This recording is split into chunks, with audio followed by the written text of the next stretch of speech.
ಪ್ರಾರ್ಥನಾ ಚಟುವಟಿಕೆಯಲ್ಲಿರುವ ವಿಷಯ ಗಣಿತದ ಒಗ್ಗಟ್ಟುಗಳ ಪರಿಚಯ. 4ನೇ ತರಗತಿ ವಿದ್ಯಾರ್ಥಿಗಳಾದ ನಾವು ಗಣಿತದ ಒಗ್ಗಟ್ಟುಗಳನ್ನು ಪರಿಚಯ ಮಾಡಿಕೊಡುತ್ತಿದ್ದೇವೆ. ಜಗತ್ತಿಗೆ ಬೇಕಾದ ನಾನು ಭಾರತ ದೇಶದ ಕೊಡುಗೆಯಾಗಿದ್ದೇನೆ.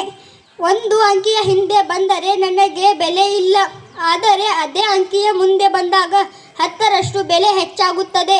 ಹೇಳಿ, ನನ್ನ ಮೌಲ್ಯ ಎಷ್ಟು?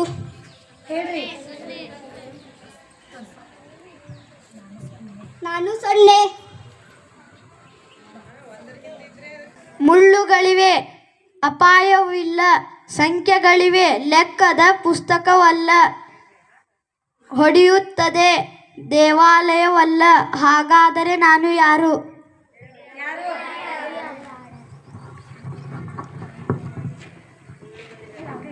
ಗಡಿಯಾರ.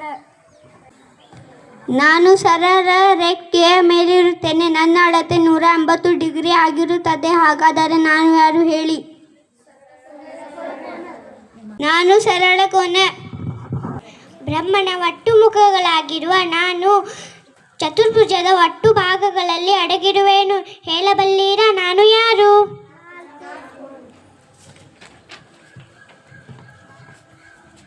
ನಾನು 4. ಪ್ರತಿ ಮನೆಯಲ್ಲಿ ನಾನಿರುವೆ. ನಾ ಇರದೆ ಹೋದರೆ ಅಡಿಗೆ ಆಗುವುದಿಲ್ಲ. ಪೈಪ್, ಕೊಳವೆ, ಕೆಲವೊಂದು ಪೆನ್ಗಳು ನನ್ನ ಆಕಾರದಲ್ಲಿದೆ. ಹೇಳಿ, ನಾನ್ಯಾರು?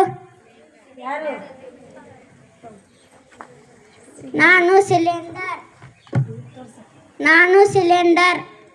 ಟ್ರೇನಿನ ಹಳಿಗಳಿಗೆ ಉದಾಹರಣೆ ಆಗಿರುವ ನಾವು ಎಂದಿಗೂ ಸೇರುವುದಿಲ್ಲ. ಹಾಗಾದರೆ ಹೇಳಿ, ನಾನು ಯಾರು?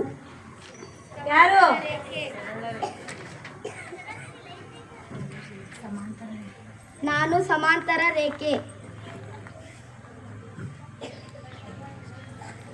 ಮಹಾಭಾರತದಲ್ಲಿ ಪಾಂಡವರ ಸಂಖ್ಯೆಯಾಗಿರುವ ನಾನು ವಿಜಯಪುರದಲ್ಲಿ ಹರಿಯುವ ನದಿಗಳ ಒಟ್ಟು ಸಂಖ್ಯೆಯಾಗಿರುವೆನು. ಊಹಿಸಿ ಹೇಳಿ, ನಾನು ಯಾರು?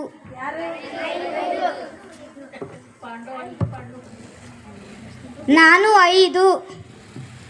ಉದ್ದ, ಅಗಲ ಮತ್ತು ಎತ್ತರಗಳನ್ನು ಗುಣಿಸಿದಾಗ ನಾನು ಸಿಗುವೆನು.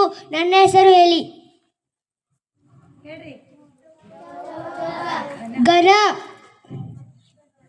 ನಾನು 1 ಮತ್ತು ಅದೇ ಸಂಖ್ಯೆಯಿಂದ ಮಾತ್ರ ಭಾಗ ಹೋಗುವೆನು. ನಾನ್ಯಾರೆಂದು ಊಹಿಸಿ?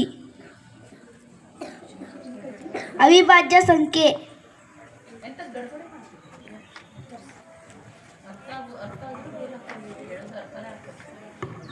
2,